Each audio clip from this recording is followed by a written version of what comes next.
शकतात. अच्छा. त्यामुळे पायलटांनी विमान परत फिरवण्याचा जो निर्णय घेतला तो एक अत्यंत योग्य आणि खबरदारीचा उपाय होता. पण एक प्रश्न आहे, एका इंजिनवर उडत असताना विमानाच्या नियंत्रणात काही फरक पडतो का? किंवा आत बसलेल्या प्रवाशांना काही वेगळंच जाणवतं? खूप चांगला प्रश्न आहे. पायलटांना विमान नियंत्रणात ठेवण्यासाठी थोडी जास्त मेहनत घ्यावी लागते, हे खरं आहे.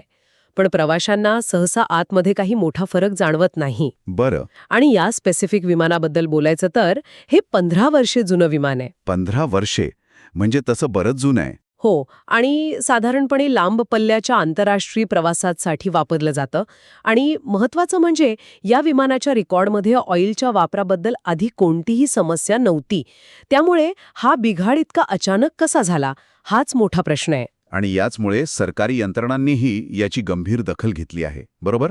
हो, नागरी विमान वाहतूक मंत्रालयाने म्हणजे मॉकाने एअर इंडियाकडून सविस्तर अहवाल मागवला आहे. आणि चौकशीचं काय? इतकंच नाही तर नागरी विमान वाहतूक महासंचालनालयाला म्हणजेच DGCA या प्रकरणाची सखोल चौकशी करण्याचे निर्देश दिले आहेत. हां. अहमदाबादच्या दुर्घटनेनंतर नियामक संस्था एअर इंडियाच्या प्रत्येक लहान-सहान घटनेवर बारीक लक्ष ठेवून आहेत. स्वाभाविक आहे. बरं, एअर इंडियाने काय प्रतिक्रिया दिली? प्रवाशांचं काय झालं? एअर इंडियाने गैरसोयीबद्दल दिलगिरी व्यक्त केली आहे आणि प्रवाशांना दुसऱ्या विमानाने मुंबईला पाठवण्यात आलं. म्हणजे एकंदरीत पायलटांच्या कौशल्यामुळे आणि विमानातील सुरक्षा प्रणालीमुळे एक मोठी दुर्घटना टळली, हे खरं. हो, ते तर आहेच.